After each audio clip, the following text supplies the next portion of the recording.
tell us the story of how they managed to help with the recruitment of highly educated IT professionals for their national police force. It's a really amazing case study. Have fun.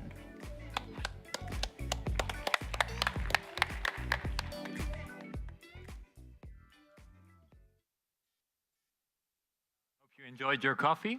My name is Jari Kloppenburg. I'm a strategist at Steam.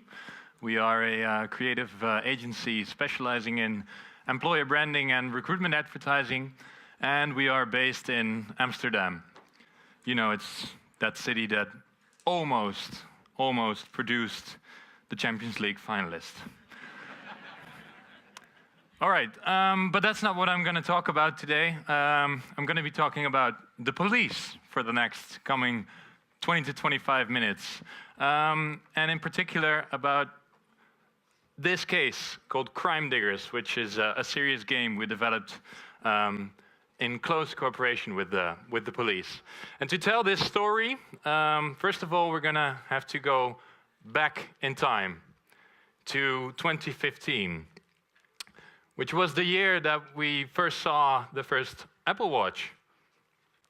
It was the year where we all started broadcasting our personal video live streams with apps like Meerkat and Periscope. I don't know if anyone still uses those, and I'm not sure if they even still exist, but back then it was a big thing. And it was also the year that Windows 10 got... Oh.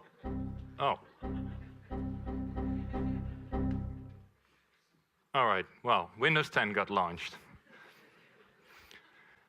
It was also the year that we got an assignment from our client, the National Police.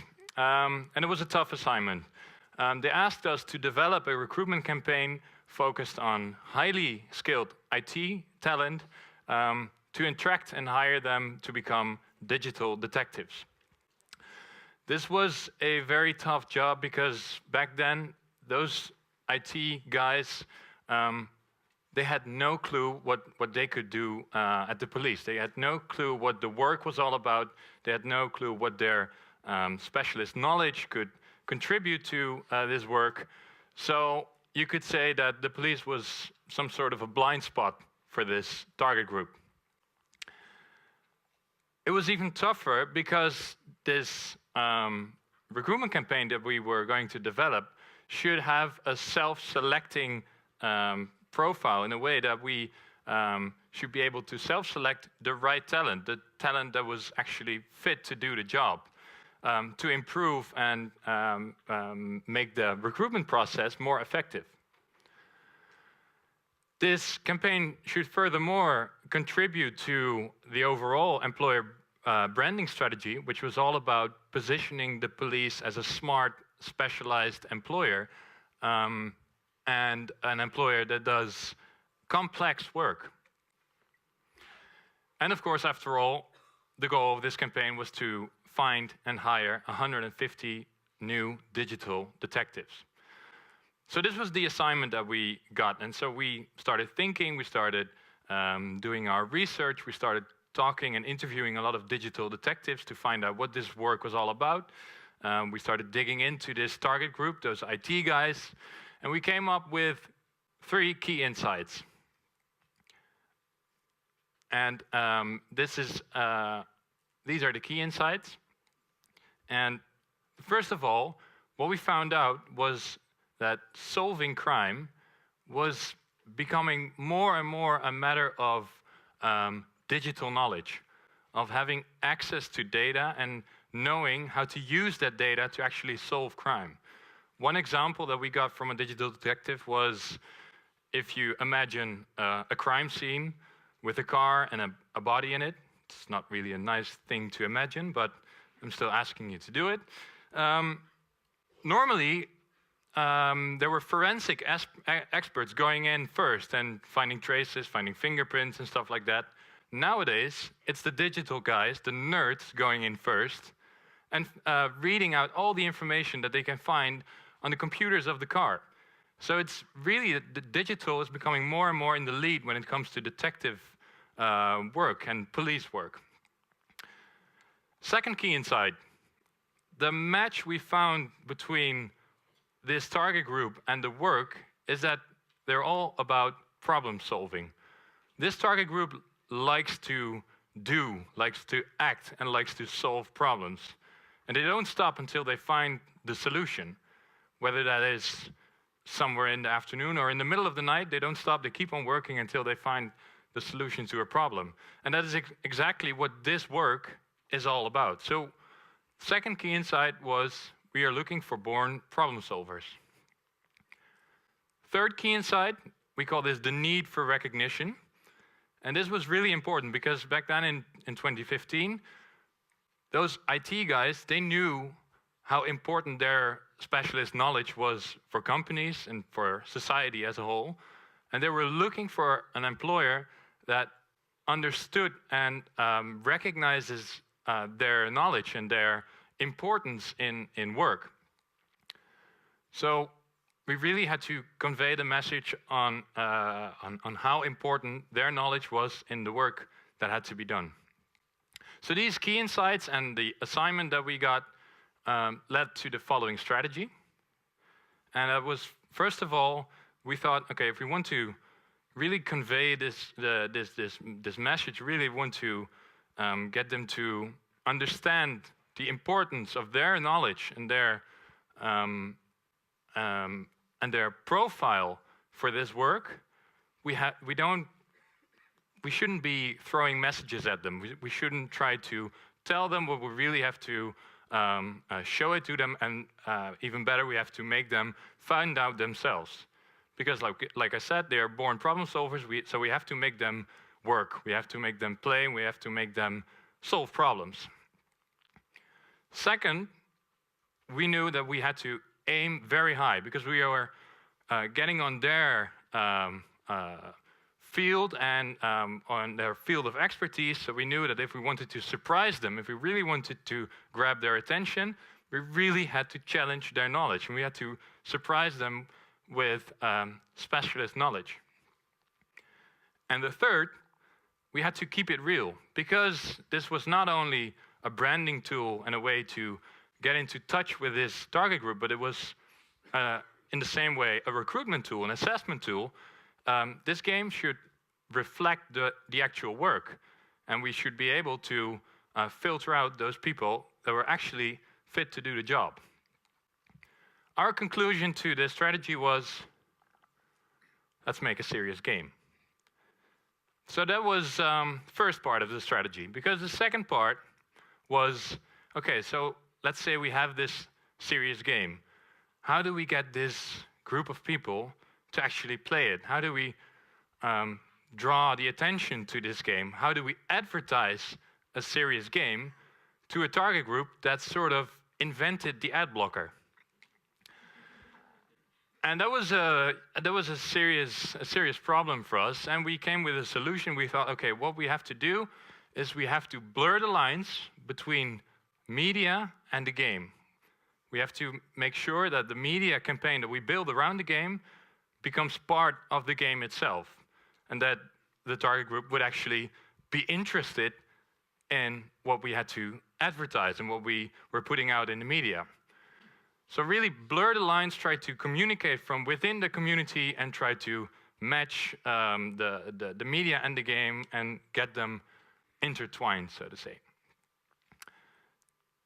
So that's it for the strategic part. Then came the concepting, and it was really an interesting phase because we did all the concepting and building in-house. We had a developer in-house, we had script writers to write the storyline, but it was even more interesting because we were working together really closely with the guys from the police, because we had all the creative ideas, we knew what kind of story we wanted to build, we had the guys who could develop the game, but they were the ones that actually knew what the work was all about and knew how to make this game a really challenging game.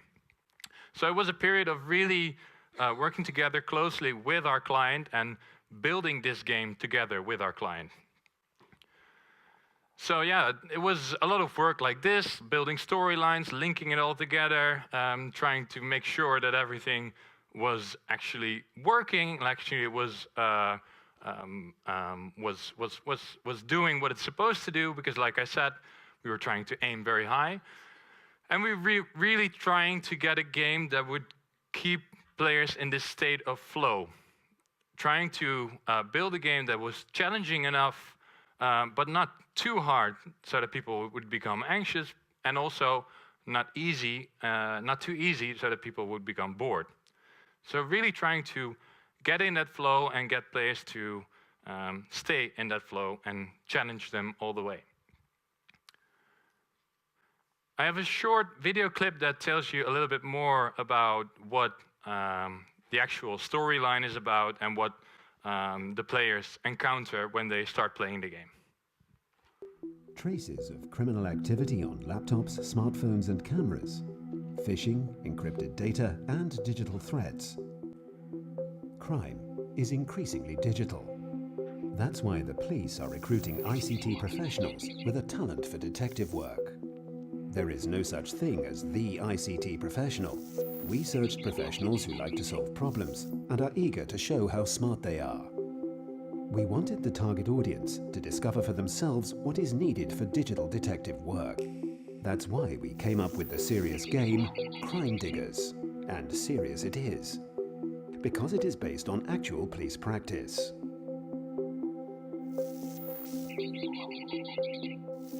Players are members of a detective team that investigates a case centered on a tanning salon.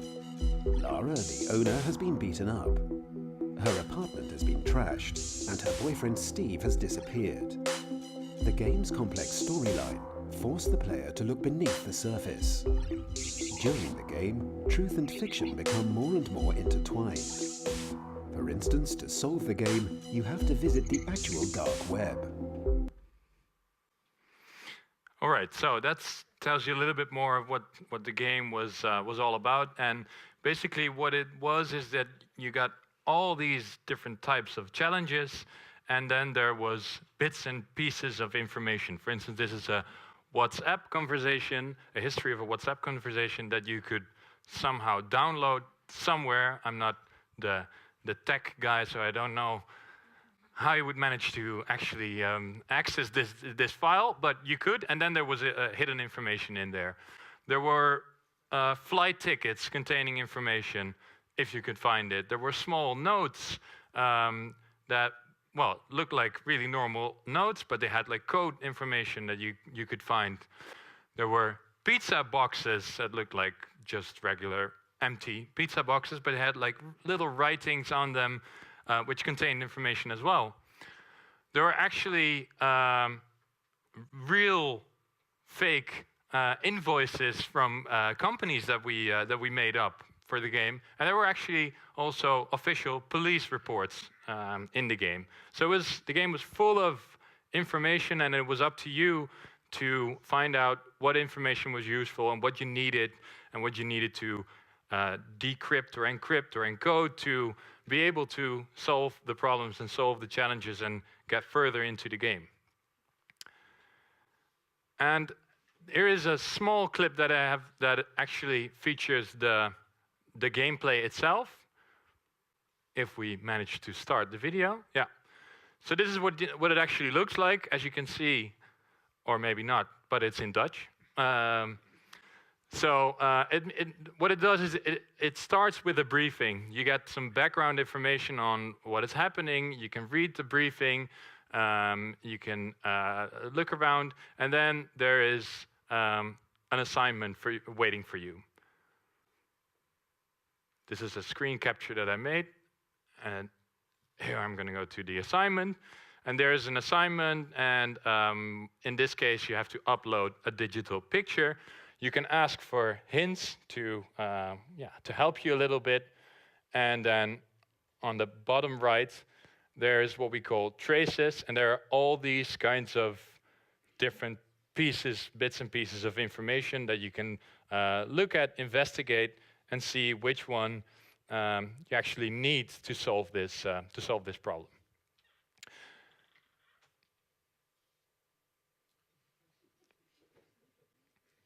Looks like a cute little dog, but actually contains a lot of information to solve crime. All right, we can skip back to the presentation now.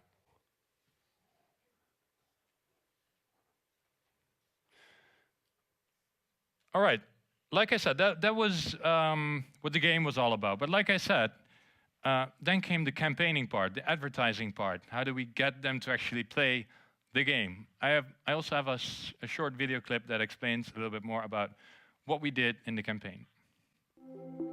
The essence of the media strategy is that we let the target group itself communicate about the game. In a partnership with Tweakers, a popular technology-focused website, we selected the first players. They were closely followed and shared their experiences on forums and Twitter. We blurred the boundaries between the game and the media campaign. All media contained encrypted information, for instance in the audio spectrum of radio ads. En de eerste clue zit al verstopt in deze radiocommercial. Only to be found by those players who are prepared to really dig deep. All right, so the media campaign was full of hidden information as well. This was a normal banner, you would say, with the cute little dog. And it says something like, "This dog hides a message. Can you find it?" Well, what you had to do was actually dig into this banner, and then you would find information in the code that you then later could use to solve a challenge in the game. And the funny thing happened was that people actually started messaging us asking for banners. And I think that's, well, the first time it happened to us that people were asking to see banners. That's never happened to us. And this is the radio commercial. Like I said in the video clip, you could download the radio commercial, dig into the audio spectrum, and then there was a hidden message as well that you had to use to solve a challenge. And even for those people trying to hack the system, and we had people trying to hack the system, there was a message waiting for them. Again, this is in Dutch, but it says something like, "Nice job. At the police, we're always looking for people who look beyond the surface." So those guys actually trying to hack the system, those were the guys we were looking for. All right, some results. And normally we don't like to look at a graph like this. We like to look at a graph that's somewhat mirrored to this one that goes up. But actually this result was actually a really good result. It was a result that we hope to see. Because what you're seeing here is the amount of players and the challenges are on the bottom. So what you can see is that we created a lot of awareness amongst this target audience, because a lot of people were interested in starting the game. But what you also see is a huge drop-off in the beginning, meaning that it was a very challenging and hard game to play. So what you're seeing here is that actually those numbers in the bottom, that's the quality we're looking for. Those are the guys that are actually fit to do the job. And what's more important is those people that get further into the game, they've been in touch with us for like maybe 1 or 2 or maybe 3 hours. So that's speaking of engagement there. So some figures, and these are the figures that are from the period that we are actually campaigning. The site is still running, so people are still playing this game. So the figures are a lot different by now, but these are the figures from 2 months after we started campaigning this game. We had almost 84,000 unique visitors, almost 30,000 game players, 689 completed the game, 14,000 clicks to the digital detective vacancy, 636 radio commercial downloads to find the and to investigate the audio spectrum, and 450 applicants.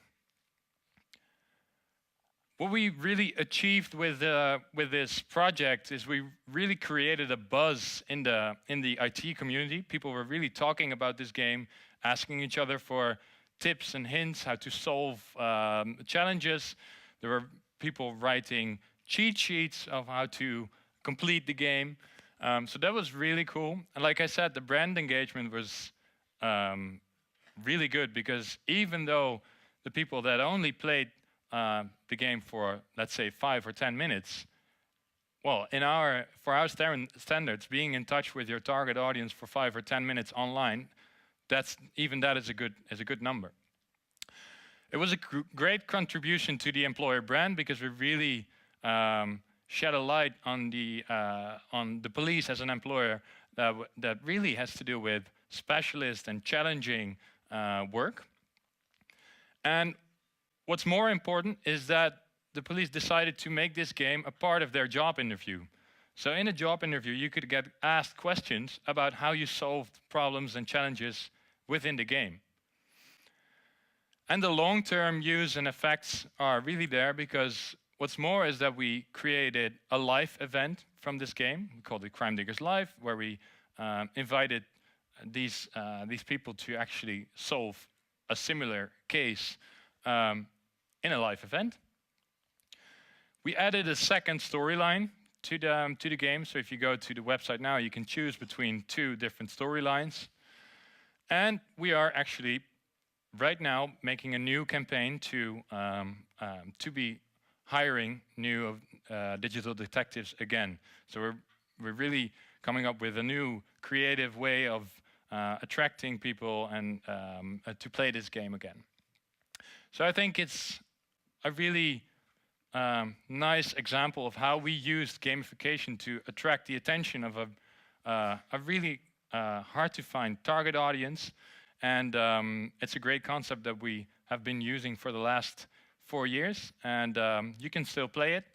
You would have to take some Dutch classes to play it, but maybe it's worth it. Thank you.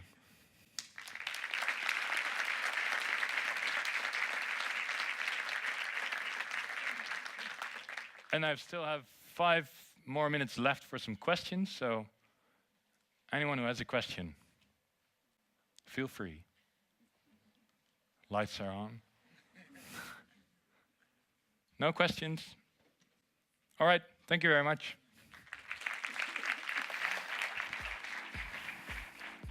Thank you, Jari. And now, for our second startup of the day, we would like to call to the stage Tomás Cairo to speak about City Check, an app that